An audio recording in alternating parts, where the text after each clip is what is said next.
औज़ुबिल्लाहिमिनश्शैतानिर्रजीम बिस्मिल्लाहिर्रहमानिर्रहीम अस्सलाम वालेकुम जी। आज के इस लेक्चर के अंदर हम साइनोबैक्टीरिया को डिस्कस करेंगे और हमारी जो आउटलाइन है उसके अंदर साइनोबैक्टीरिया के कुछ टाइप्स आप कह सकते हैं वो भी ऐड हैं, जिसमें नॉस्टॉक, एनाबाइना और ओसिलेटोरिया है। इसके अंदर हम जनरल साइनोबैक्टीरिया को डिस्कस करेंगे और फिर उसके बाद नॉस्टॉक और एनाबाइना को डिस्कस करेंगे, जबकि ओसिलेटोरिया और दूसरे जो इकोनॉमिक इम्पोर्टेंस वाले टॉपिक हैं वो हम नेक्स्ट लेक्चर के अंदर कवर करेंगे, लेक्चर 6 के अंदर।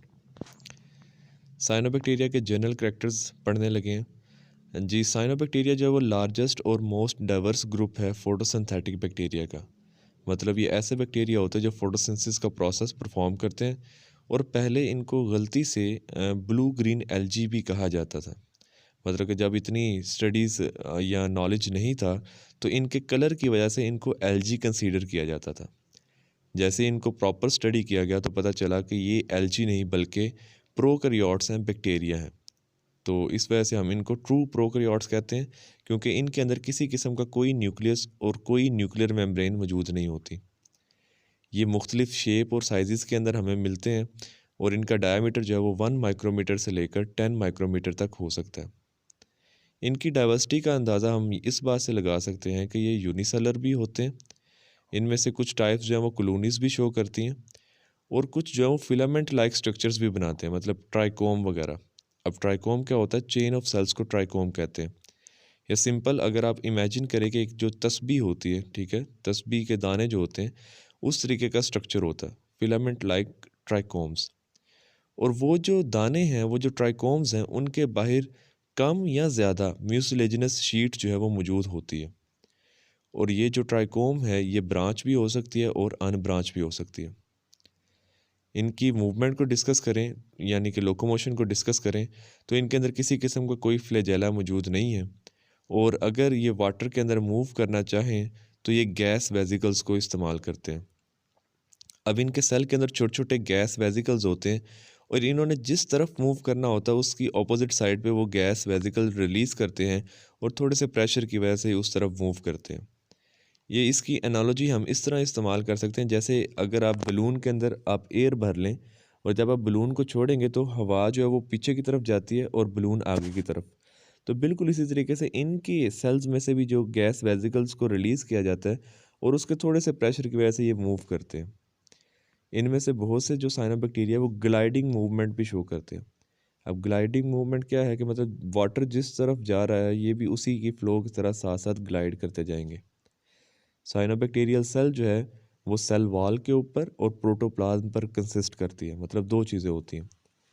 सेल वॉल जो है वो ग्राम नेगेटिव टाइप है। मतलब जो हमने टॉपिक पढ़ा था ग्राम स्टेनिंग वाला, उसके मुताबिक ये ग्राम नेगेटिव टाइप की इसकी सेल वॉल होती है। और इसकी जो सेल वॉल है वो पेप्टिडोग्लाइकेन की बनी होती है। जो हम रेफरेंस बुक पढ़ रहे हैं उसके ऊपर ये बात थोड़ी सी गलत लिखी हुई है। वहाँ पर सेलुलोज और पेक्टिन लिखा हुआ है, आपने उसको ठीक कर लेना कि सेलुलोज और पेक्टिन की नहीं बल्कि पेप्टिडोग्लाइकेन की इनकी सेल वॉल होती है। प्रोटोप्लाज्म अगर हम डिस्कस करें तो प्रोटोप्लाज्म को भी हम दो हिस्सों के अंदर डिवाइड कर सकते हैं। एक सेंटर वाला पार्ट होता है और एक आउटर मतलब कि बाउंड्री वाला पार्ट होता है। जो सेंटर वाला पार्ट होता है उसको हम सेंट्रोप्लाज्म कहते हैं, और उस सेंट्रोप्लाज्म के अंदर क्रोमेटिन मटेरियल जो है वो क्रिस्टलाइन ग्रैन्यूल्स की शक्ल में पड़ा होता है। और जो आउटर पार्ट होता है जिसको हम क्रोमोप्लाज्म कहते हैं वो ज़रा पिगमेंटेड रीजन होता है। पिगमेंटेड रीजन इस वजह से कि उसके अंदर पिगमेंट्स वगैरह मौजूद होते हैं। अब नेक्स्ट क्वेश्चन ये है कि क्या पिगमेंट फ्रीली मौजूद होते हैं? तो आंसर इज़ नो। वहाँ पर सैक्स मौजूद होती हैं, छोटी छोटी थैलियाँ मौजूद होती हैं जिनको हम थाइलाकॉइड मेम्ब्रेन कहते हैं। अब थाइलाकॉइड मेम्ब्रेन से आपने बिल्कुल ये कंफ्यूज नहीं होना कि शायद इनके अंदर क्लोरोप्लास्ट मौजूद है। ये बैक्टीरिया हैं, इनके अंदर डबल मेम्ब्रेनस ऑर्गेनेलिज हैं वो इनके अंदर एब्सेंट होती हैं। मतलब इनके अंदर किसी किस्म का कोई माइटोकॉन्ड्रिया, कोई क्लोरोप्लास्ट, एंडोप्लाज्मिक रेटिकुलम, गोल्जी, ये सब चीज़ें एब्सेंट होती हैं। तो इनके सेल के अंदर वैसे थैलियाँ बनी होती हैं, सैक्स बनी होती हैं जिनको हम थाइलाकॉइड मेम्ब्रेन कहते हैं। और उन मेम्ब्रेन्स के ऊपर, उन थाइलाकॉइड के ऊपर फोटोसिस्टम 2 जिसके अंदर क्लोरोफिल ए के मालिक्यूल्स होते हैं। अगर आपको फोटोसिस्टम 2 का नहीं पता तो मैं आपको बता देता हूँ कि जब पिगमेंट क्लस्टर की शक्ल में पड़े होते हैं तो उनको हम फोटोसिस्टम कहते हैं। फोटोसिस्टम को हम बेसिकली क्लस्टर ऑफ पिगमेंट्स बोलते हैं। तो ये उन थैलाकोइड मेम्ब्रेन के ऊपर मौजूद होती हैं और उन मेम्ब्रेन के साथ साथ ख़ास किस्म के पार्टिकल्स भी होते हैं और उन पार्टिकल्स को हम फाइकोबिलिसोम्स कहते हैं। उन्हीं मेम्ब्रेन के ऊपर इलेक्ट्रॉन ट्रांसपोर्ट चेन के एंजाइम्स भी मौजूद होंगे। अगेन मैं आपसे डिस्कस कर चुका हूँ, क्योंकि इनके अंदर माइटोकॉन्ड्रिया नहीं है तो इनके अंदर जो इलेक्ट्रॉन ट्रांसपोर्ट चेन के एंजाइम्स होंगे वो इन्हीं थाइलाकॉइड के ऊपर होते हैं। उसके अलावा ये जो क्रोमोप्लाज्म है इसके अंदर ग्लाइकोजन और ऑयल ड्रॉपलेट्स भी मौजूद होते हैं जो कि इनकी फूड की शक्ल में मतलब स्टोर होते हैं। वो जो पार्टिकल्स हम डिस्कस कर रहे हैं कि फाइकोबिलिसोम्स, उनके अंदर एसेसरी पिगमेंट्स होते हैं। अब याद रखिएगा, किसी भी जो फोटोसिंथेटिक मतलब ऑर्गेनिज्म है उसके अंदर दो तरह के पिगमेंट्स होते हैं, एक मेन पिगमेंट और एक उसके साथ एसेसरी पिगमेंट। एसेसरी मतलब जो हेल्प करेंगे। इसके अंदर भी जो मेन पिगमेंट होगा वो क्लोरोफिल ही होगा, क्लोरोफिल ए। और जो साथ में हेल्पिंग पिगमेंट्स होंगे, एसेसरी पिगमेंट्स होंगे, उनके अंदर कैरोटीन आ जाता है, जेंथोफिल आ जाता है और सबसे इम्पोर्टेंट फाइकोबिलिन्स आ जाते हैं। मतलब फाइकोबिलिन्स जो पिगमेंट हैं वो इस साइनोबैक्टीरिया के ख़ास पिगमेंट हैं। और फाइकोबिलिन में भी एक एग्जांपल आएगी, फाइकोसाइनिन। फाइकोसाइनिन का ब्लू कलर होता है और इसी वजह से इसका जो मतलब कि ओवरऑल कलर जो है वो ब्लू दिखाई देता है, मतलब कि ब्लू ग्रीन। फाइकोसाइनिन की वजह से ब्लू और क्लोरोफिल की वजह से ग्रीन कलर इनका दिखाई देता है। साइनोबैक्टीरिया जो है वो ऑक्सीजेनिक फोटोसिंथेसिस परफॉर्म करते हैं। अब ऑक्सीजेनिक फोटोसिंथेसिस का क्या मतलब है कि इनकी फोटोसिंथेसिस के रिजल्ट में ऑक्सीजन प्रोड्यूस होती है। क्यों? क्योंकि इस रिएक्शन के दौरान वाटर जो है वो इस्तेमाल होगा एज ए इलेक्ट्रॉन डोनर।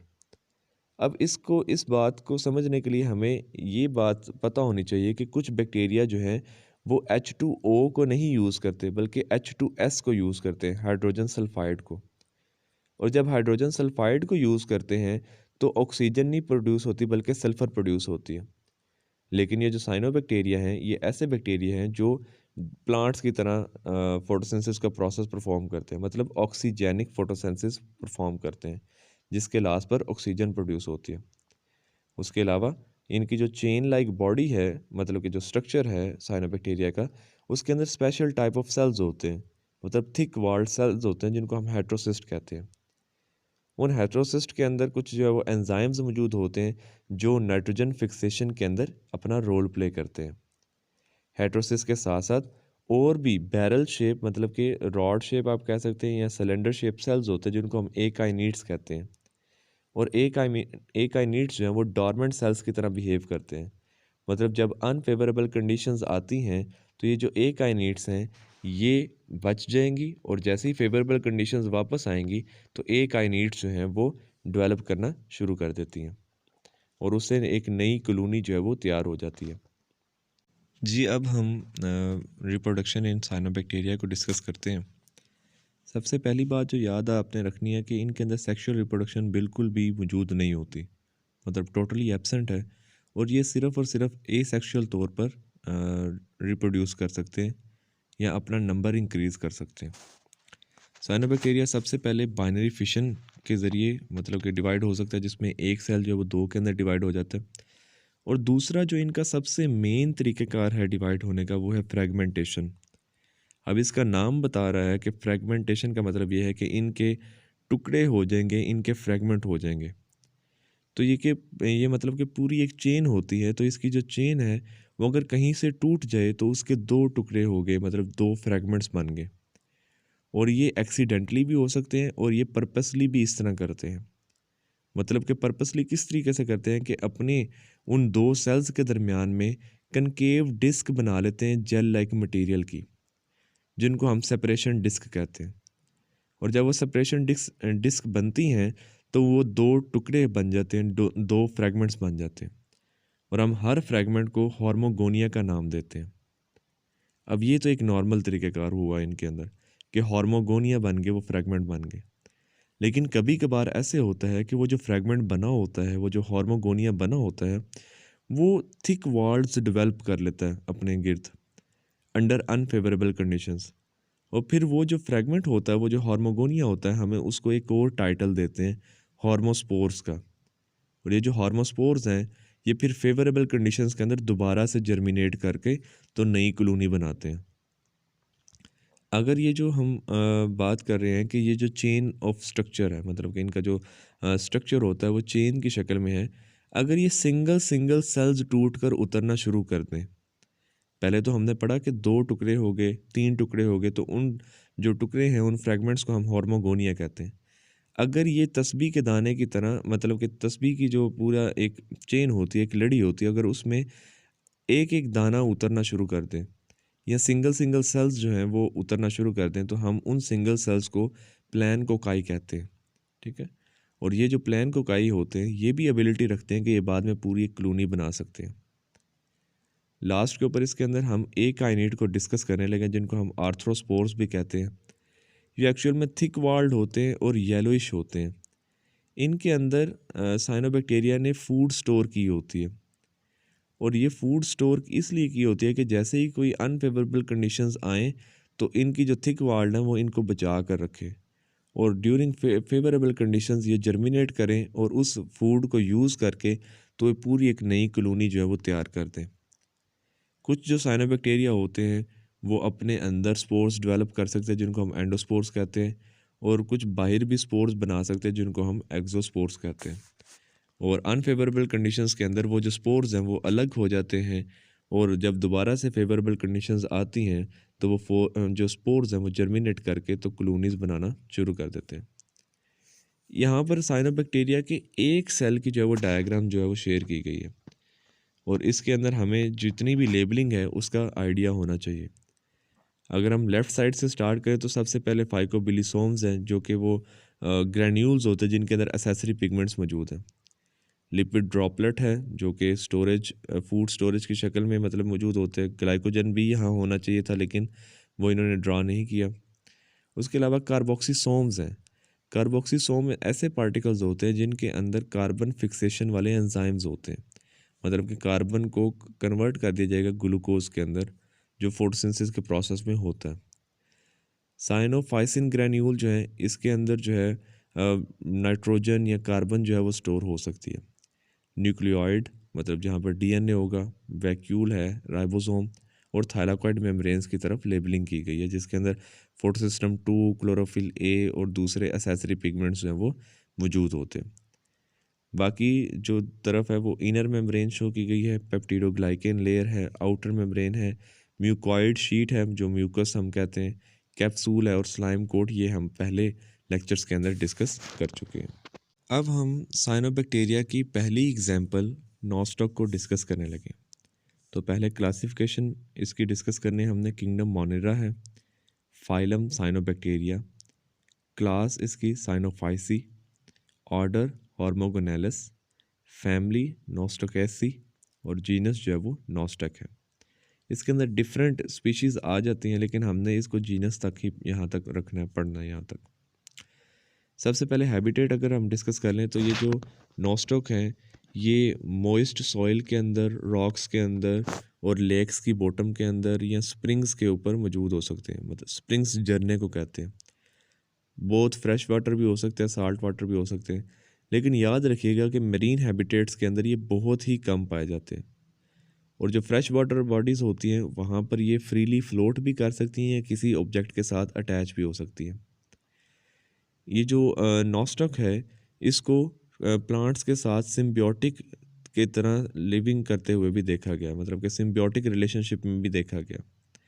हॉर्नवोर्ट्स हम चैप्टर नंबर 9 के अंदर एफएससी में पढ़ते हैं कि मतलब कि जो लोअर प्लांट्स हैं उनके अंदर एक एग्जांपल आती है हॉर्नवोर्ट्स, ये उसके साथ सिम्बियोसिस करके रहता है और वहाँ पर नाइट्रोजन फिक्सेशन के अंदर अपना रोल प्ले करता है।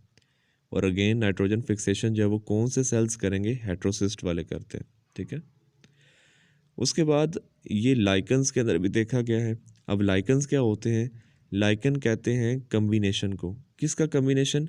एल्जी और फंजाई का जो कम्बिनेशन होता है, मतलब जब एल्जी और फंजाई आपस में इकट्ठे रह रहे होते हैं तो उसको हम लाइकन कहते हैं।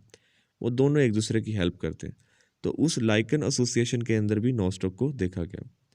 उसके अलावा ये ट्री ट्रंक्स के ऊपर भी मौजूद होते हैं। इन्होंने म्यूकस या लेदरी आउटग्रोथ बनाई होती है ट्री ट्रंक्स के बाहर। ठीक है, तो ये हमने इसका हैबिटेट जो है वो डिस्कस किया। हैबिटेट के बाद अगर हम इसकी स्ट्रक्चर ऑफ कॉलोनी देखें तो ये सभी के अंदर ये सारी स्ट्रक्चर जो है ना वो एक तरह की होगी। मतलब जितने भी आप साइनोबैक्टीरिया पढ़ेंगे, चाहे नॉस्टॉक है या नेक्स्ट हमने एनाबाइना पढ़ना है, तो इनके अंदर बहुत सिमिलैरिटीज़ होती है। जो नॉस्टॉक कॉलोनी है ये आपको ग्राउंड के ऊपर जो है ना वो नॉर्मल कंडीशंस के अंदर दिखाई नहीं देगी, लेकिन जब बारिश वगैरह होती है तो उसके बाद इनकी कॉलोनी जो है वो एकदम से स्वेल अप हो जाती है और जेली लाइक मैस की तरह हमें दिखाई देना शुरू कर देती है।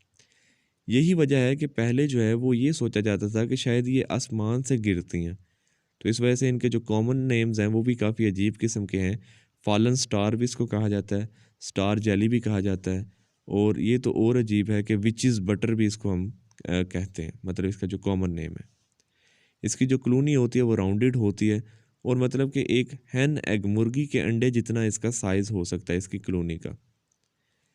अगर सेकंड पॉइंट हम डिस्कस करते हैं तो इनकी जो जेलेटिनस बॉडी है, मतलब कि जो जेल लाइक इनकी बॉडी होती है, उसके अंदर काफ़ी ट्राइकोम्स जो हैं, फिलामेंट्स जो हैं वो मौजूद होते हैं, और कॉलोनी जो है वो अपने गिर्द जेलेटिनस मतलब जेल लाइक सब्सटेंस जो है वो बनाती है, और एक जेली लाइक लंप की तरह, एक लोथड़े की तरह, मतलब कि जेली लाइक लंप की तरह जो है ये दिखाई दे रही होती है, और उस लंप के अंदर लार्ज नंबर ऑफ ट्राइकोम्स जो हैं वो शीट के अंदर मौजूद होते हैं। हर ट्राइकोम जो है वो सिंपल होता है, और कुछ जो है वो कर्व और कॉइल शक्ल में भी हो सकते हैं। नॉस्टॉक की जो कॉलोनीज होती हैं वो आप कह सकते हैं कि ब्रांच नहीं होती, और बीड लाइक सेल्स से बनी होती है। अगेन जिस तरह तस्बीह के दाने होते हैं उस तरीके से ये दिखाई देते हैं।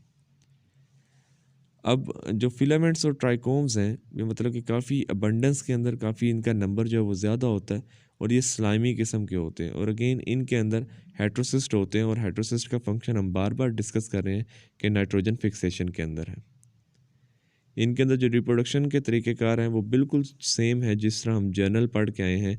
सबसे पहले वेजिटेटिव रिप्रोडक्शन है, जिसके अंदर ये बताया गया है कि कॉलोनी पहले तो एक नॉर्मल तरीके से ग्रो कर रही होती है, लेकिन जैसे ही मॉइस्चर ख़त्म होता है तो इसके बहुत से सेल्स जो हैं वो स्पोर बनना शुरू कर देते हैं, और स्पोर भी किस तरीके से ब्लैक कलर के स्पोर जो है वो बनना शुरू कर देते हैं, और इन स्पोर्स के अंदर एबिलिटी होती है कि ये ड्रॉप मतलब कि जो वाटर की आप कह सकते हैं कि कमी है या फूड की कमी है उसको सरवाइव कर सकते हैं, और अल्ट्रा वायलेट रेडिएशंस को भी सरवाइव कर सकते हैं। ये जो दूसरा तरीक़ेकार है रिप्रोडक्शन का, उसके अंदर हार्मोगोन फॉर्मेशन, वही जो हम हार्मोगोनिया पढ़ चुके हैं कि ये मुख्तलिफ जगहों से टूट सकते हैं, ख़ास तौर पर हेट्रोसिस से टूट सकते हैं, या कोई और सेल अगर डैमेज हो गया है तो वहाँ से जब टूटेंगे और फ्रैगमेंट्स बनाएंगे तो हम उन फ्रैगमेंट्स को जो है वो हार्मोगोन्स या हार्मोगोनिया का नाम देते हैं। ठीक है, अब हार्मोगोनिया जो है वो जब फेवरेबल कंडीशंस आती हैं, या मतलब कि नॉर्मल तरीके से भी जब हार्मोगोनिया बनता है, तो हर हार्मोगोनिया के अंदर ये एबिलिटी होती है कि वो एक नई कॉलोनी जो है वो तैयार कर सकता है। तीसरा तरीक़ेकार भी हम पहले पढ़ चुके हैं कि एकाइनेट या एंथ्रोस्पोर्स फॉर्मेशन, और एकाइनेट थिक वॉल्ड स्पोर्स होते हैं जिसके अंदर रिजर्व फूड मटेरियल जो है वो भर लिया जाता है, और इनकी जो वॉल होती है वो 2 to 3 लेयर्स थिक होती है, ताकि ये जो अनफेवरेबल कंडीशंस हैं उनको क्या कर सकें, सरवाइव कर सकें। और इनके अंदर जो फूड है वो स्टार्च की शक्ल के अंदर साइनोफाइसिन स्टार्च ग्रेन्स, यहाँ पर एक वर्ड लिखा हुआ है, मतलब कि वो स्टार्च ग्रेन्स जो है वो मौजूद होते हैं इनके अंदर, जो कि जैसे ही फेवरेबल कंडीशंस आती हैं तो इसी स्टार्च को जो है वो यूज़ किया जाएगा, और दोबारा से पूरी एक कॉलोनी जो है वो तैयार कर दी जाती है। इकोनॉमिक इम्पोर्टेंस नॉस्टॉक की, तो इसमें पॉइंट्स बने हुए हैं, इसको हम एक दफ़ा रीड आउट कर लेते हैं कि जो कॉलोनीज ऑफ नॉस्टॉक है वो नाइट्रोजन सब्सटेंस के अंदर रिच होते हैं, और इसको कुछ जगहों के ऊपर खाया भी जाता है। नॉस्टॉक जो है वो सॉइल की फर्टिलिटी को इंक्रीज़ कर देते हैं, क्योंकि ये नाइट्रोजन फिक्सेशन जो है वो उसमें रोल प्ले करते हैं। उसके अलावा ये जो ब्लू ग्रीन एल्गी है, मतलब नॉस्टॉक है, ये सॉइल के अंदर ऑर्गेनिक मटेरियल भी ऐड करते हैं, ऑर्गेनिक मैटर ऐड करते हैं, ऑक्सीजेनिक फोटोसिंथेसिस परफॉर्म करते हैं, जिसकी वजह से हमारे एटमॉस्फेयर के अंदर ऑक्सीजन का लेवल इंक्रीज़ होता है। कुछ ब्लू ग्रीन एल्गी ऐसी हैं, मतलब कि साइनोबैक्टीरिया ऐसे हैं जो एंटीबायोटिक्स के तौर पर भी इस्तेमाल होते हैं। ये जो साइनोबैक्टीरिया की स्पीशीज़ हैं ये नुकसान भी पहुंचा सकती हैं। किस तरीके से कि ये बिल्डिंग के ऊपर, उसकी छत के ऊपर जो है वो रेनी सीजन्स के अंदर वहाँ पर डिस्कलरेशन, कोरोजन और लीकेज वगैरह जो है वो काज कर सकते हैं। Some of the blue green algae जो हैं वो पॉइजनस होते हैं फिशेस से, क्योंकि ये न्यूरोटॉक्सिन्स वगैरह आप कह सकते हैं या दूसरे टॉक्सिन्स प्रोड्यूस करते हैं कि जब वहाँ के जो डोमेस्टिकेटेड एनिमल्स हैं, मतलब कि भेड़ बकरियाँ वगैरह, गाय भैंस वगैरह, जब वो पानी वगैरह पीती हैं तो वहाँ पर उनकी डेथ भी हो सकती है इनके टॉक्सिन्स की वजह से। अब एक तो बहुत ही कॉमन आपने देखा होगा कि ऐसा पानी जो मतलब कि खड़ा हुआ हो, मतलब कि वहाँ पर जब ग्रीन कलर की जो ऊपर लेयर आ जाती है वह एक्चुअल में इसी नॉस्टॉक की होती है। और नॉस्टॉक जो है वो उस पानी के अंदर से सारी ऑक्सीजन को जो है वो यूज़ कर सकता है या उसको कवर कर सकता है कि उसके अंदर से सारी ऑक्सीजन जो है वो ख़त्म हो जाती है। और जब ख़त्म हो जाती है सारी ऑक्सीजन तो वहाँ अंदर की जो फिशेज़ होती हैं उनकी डेथ होना शुरू हो जाता है। अब नेक्स्ट जो है वो एनाबाइना को हम डिस्कस करने लगे हैं। पहले क्लासिफिकेशन पढ़ लेते हैं। बिल्कुल क्लासिफिकेशन सेम है, जस्ट जीनस जो है वो इसका चेंज हो गया है। नॉस्ट पहले वाले का नॉस्टॉक था, इस वाले का एनाबाइना है।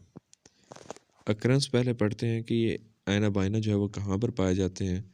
तो अगेन ये जीनस है फिलामेंटस साइनोबैक्टीरिया का, जिनको हम ब्लू ग्रीन एल्गी भी कहते हैं, और ये प्लैंकटन की शक्ल में होते हैं। अब प्लैंकटन जहाँ पर भी वर्ड आ जाए इसका मतलब होता है फ्री फ्लोटिंग, मतलब कि ये पानी के ऊपर जो है वो फ्री फ्लोटिंग फॉर्म के अंदर ज़्यादातर देखने को मिलते हैं। ये नाइट्रोजन फिक्सिंग एबिलिटी इनकी बहुत ज़्यादा है। हालांकि नॉस्टॉक भी नाइट्रोजन फिक्सेशन करता है, लेकिन इनकी एबिलिटी उससे भी ज़्यादा होती है, नॉस्टॉक से भी ज़्यादा। और ये सिम्बियोटिक रिलेशनशिप करते हैं मुख्तलिफ प्लांट्स के साथ, जिसके अंदर मॉस्किटो फर्न है और साइकस है, अजोला है, ठीक है। ये उनके साथ नाइट्रोजन फिक्सेशन जो सिम्बियोसिस है वो परफॉर्म करते हैं। और ये एंडोफाइट्स के तौर पर जो है वो रह सकते हैं। एंडोफाइट्स मतलब कि उनकी बॉडी के अंदर, उनके सेल्स के अंदर जो है वो सरवाइव कर सकते हैं या वहाँ पर रहते हैं। एनाबाइना जो है वो तमाम किस्म के पानी के अंदर पाए जाते हैं। और अगेन जिस तरह मैंने पिछले टॉपिक के अंदर आपको एग्जांपल दी कि वो जो पानी के ऊपर ग्रीन ग्रीन कलर की लेयर हो जाती है, उसके अंदर भी ये एनाबाइना जो है वो मौजूद होता है, जिनको हम ब्लूम्स या मैसिव ग्रोथ कहते हैं। अब बेसिकली उस वाटर के अंदर जो है वो फॉस्फेट और नाइट्रोजन की अमाउंट जो है वो ज़्यादा हो जाती है, तो इस वजह से ये वहाँ पर ज़्यादा ग्रो करना शुरू कर देते हैं। और जैसे ही ये ज़्यादा ग्रो करते हैं तो वहाँ पर वाटर के कलर को ख़राब कर देते हैं और वहाँ पर जो है वो काफ़ी बदबू जो है वो बैड ऑर्डर जो है वो आना शुरू हो जाती है। एनाबाइना जो है वो न्यूरोटॉक्सिन्स भी प्रोड्यूस कर सकते हैं। अगेन नॉस्टॉक के अंदर भी हम पढ़ के आए हैं कि वो भी पॉइजनस हो सकते हैं। तो बिल्कुल उसी तरीके से ये भी न्यूरोटॉक्सिन्स प्रोड्यूस करते हैं।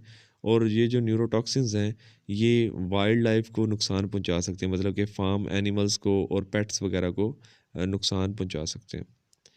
लेकिन देखा जाए तो ये नेचुरल एक इनके अंदर तरीक़ेकार है कि ये जो न्यूरोटॉक्सिन्स हैं ये एक्चुअल में एनाबाइना यूज़ करते हैं अपने होस्ट की प्रोटेक्शन के लिए। मतलब ये जिन प्लांट्स के साथ रह रहे होते हैं उनकी प्रोटेक्शन के लिए ये न्यूरोटॉक्सिन्स प्रोड्यूस करते हैं, ताकि जो ग्रेजिंग करने वाले जानवर हैं वो इनसे दूर रहें और उस प्लांट को जो है वो नुकसान ना पहुँचे। 1999 के अंदर डीएनए सीक्वेंसिंग का एक प्रोजेक्ट किया गया था, जिसके अंदर एनाबाइना का कंप्लीट जो जीनोम है, जो जेनेटिक मटेरियल है, जो डीएनए है, उसको सीक्वेंस किया गया था। और उसका रिजल्ट ये निकला कि इनके अंदर 7.2 मिलियन बेस पेयर्स जो हैं वो मौजूद होते हैं। और उस स्टडी के अंदर हेट्रोसिस्ट को भी फोकस किया गया, जो कि नाइट्रोजन को अमोनिया के अंदर, या सिंपली हम कह सकते हैं कि नाइट्रोजन फिक्सेशन के अंदर अपना रोल प्ले करते हैं। सर्टेन स्पीशीज़ जो है वो एनाबाइना की, वो हम राइस पैडी फील्ड्स के अंदर भी यूज़ करते हैं, मतलब जो चावलों के खेत होते हैं वहाँ पर भी इस्तेमाल करते हैं, क्योंकि ये नेचुरल फर्टिलाइज़र्स के तौर पर एक्ट करते हैं। एनाबाइना की स्ट्रक्चर देखें तो बिल्कुल नॉस्टॉक की तरह है, लेकिन थोड़ा सा एक डिफरेंस होता है। और वो डिफरेंस आपने लाजमी याद रखना है कि नॉस्टॉक के बाहर जो है वो काफ़ी थिक किस्म की म्यूसिलेज शीट जो है वो मौजूद होती है, जबकि एनाबाइना के अंदर सच कोई इस तरह की शीट जो है वो इतनी थिक मौजूद नहीं होती। हालांकि लास्ट के ऊपर बताया गया है कि वाटरी और क्लियर हाइलिन तरह की एक शीट होती है, लेकिन वो नॉस्टॉक जैसी नहीं होती। नॉस्टॉक के अंदर काफ़ी थिक और म्यूसिलेजनस शीट होती है और नॉस्टॉक कॉलोनी की शक्ल में रह रहा होता है। हालांकि एनाबाइना जो है वो ज़्यादातर फिलामेंट्स की शक्ल के अंदर होते हैं और ये बहुत कम जो है वो कॉलोनी बनाते हैं। रहते ये भी इकट्ठे हैं लेकिन कॉलोनी बहुत कम इनके अंदर बनती है। एनाबाइना जो है वो भी फिलामेंट वाला है, तो इसके अंदर भी स्ट्रिंग ऑफ बीडेड सेल्स मतलब कि तस्बीह की तरह की इनकी स्ट्रक्चर होती है। और ये वही बातें हैं जो हम जर्नल के अंदर भी पढ़ के आए हैं, नॉस्टॉक के अंदर भी पढ़ रहे हैं और दोबारा दोबारा से वही बातें रिपीट हो रही हैं, बिल्कुल थोड़े से डिफरेंस के साथ। जो हेट्रोसिस्ट हैं वो इनके अंदर भी मौजूद होते हैं और हेट्रोसिस्ट जो हैं सरसिनेट और इरेगुलर फॉर्म के अंदर भी मौजूद हो सकते हैं। सरसिनेट कहते हैं थोड़ा सा कर्व होना, ठीक है। और इनके अगर अंदर कोई शीट मौजूद होगी, अव्वल तो मतलब कि नई शीट होती, और अगर होगी तो वो नॉस्टॉक जैसी थिक नहीं होगी, बल्कि हायलिन हायलिन मतलब क्लियर और वाटरी होगी, ठीक है। तो ये बेसिकली इसका स्ट्रक्चर हमने डिस्कस किया। रिप्रोडक्शन के अंदर वही तरीक़ेकार कि हार्मोगोन्स या हार्मोगोनिया बनते हैं, मतलब कि जहाँ से टूटेंगे तो वहाँ से जो फ्रैगमेंट बनेगा उसको हम हार्मोगोन्स या हार्मोगोनिया कहते हैं। एकाइनेट फॉर्मेशन इसके अंदर भी है कि थिक वॉल्ड स्पोर्स जो है वो बन जाते हैं जिसके अंदर रिजर्व फूड होती है, और ये जो सेल्स होते हैं इनके बारे 2 से 3 लेयर्स होते हैं ताकि इनको प्रोटेक्शन मिल सके और ड्यूरिंग फेवरेबल कंडीशंस जो हैं ये दोबारा से जर्मिनेट करके पूरी कॉलोनी जो है वो बना सकें। इसके हवाले से याद रखिएगा कि जो एनाबाइना है इनके अंदर एंडोस्पोर फॉर्मेशन जो है वो बहुत ही कम देखने को मिलती है, और इसकी जो इकोनॉमिक इंपॉर्टेंस है उसके अंदर एक ही पॉइंट हम डिस्कस करने जा रहे हैं और वो है नाइट्रोजन फिक्सेशन। पहले हमने डिस्कस कर चुके हैं कि इनकी जो नाइट्रोजन फिक्सेशन एबिलिटी है वो बहुत ज़्यादा होती है नॉस्टॉक के ज़रिए।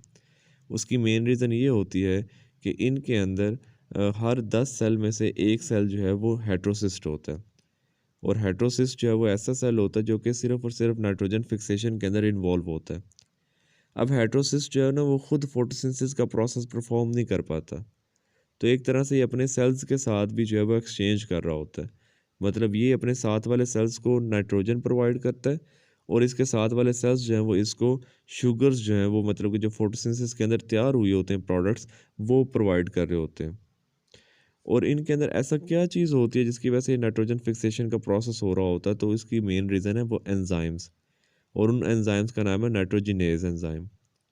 अब नाइट्रोजनस एंजाइम जो है वो काफ़ी अनस्टेबल होते हैं ऑक्सीजन की मौजूदगी में, मतलब कि अगर ऑक्सीजन मौजूद होगी तो ये इनकी ब्रेक डाउन हो सकती है और ये मतलब इनएक्टिव हो सकते हैं। इसका मतलब ये है कि जो हार्मोगोनिया हैं, सॉरी जो हेट्रोसिस्ट हैं, जिनके अंदर ये नाइट्रोजनस एंजाइम है, उनके पास जो है वो ऑक्सीजन नहीं आनी चाहिए। तो इसलिए इनके बाहर ये जो हेट्रोसिस्ट होते हैं इनके बाहर 3 एडिशनल लेयर्स जो हैं वो तैयार की जाती हैं ताकि ये बिल्कुल एयर टाइट हो जाएं। एयर टाइट से मुराद ये है कि ऑक्सीजन जो है वो इनके अंदर डिफ्यूज़ ना हो जाए, क्योंकि अगर ऑक्सीजन जो है वो इनके अंदर डिफ्यूज़ हो जाएगी तो इनके अंदर जो नाइट्रोजिनेज एंजाइम्स है वो इनएक्टिव हो जाएंगे, वो टूट जाएंगे, और जब वो टूट जाएंगे तो ये जो एनाबाइना है ये अपना जो मेन फंक्शन है नाइट्रोजन फिक्सेशन का वो परफॉर्म नहीं कर पाएंगे। इसके साथ जो एक छोटी सी डायग्राम जो है वो अटैच की गई है जिसके अंदर आप देख सकते हैं कि बीडेड लाइक स्ट्रक्चर है, उसके अंदर वेजिटेटिव सेल्स बताए गए हैं। एकाइनीड जो है वो थिक जो है वो स्पोर की तरह का स्ट्रक्चर होता है, और हेट्रोसिस्ट जो है वो ख़ास किस्म के सेल्स हैं जो कि इन्वॉल्व होते हैं नाइट्रोजन फिक्सेशन के अंदर। तो आज का टॉपिक यही था। इंशाल्लाह नेक्स्ट टॉपिक के अंदर हम ऑसिलेटोरिया और साथ में इकोनॉमिक इम्पोर्टेंस जो है वो हम डिस्कस करेंगे। अल्लाह हाफिज़।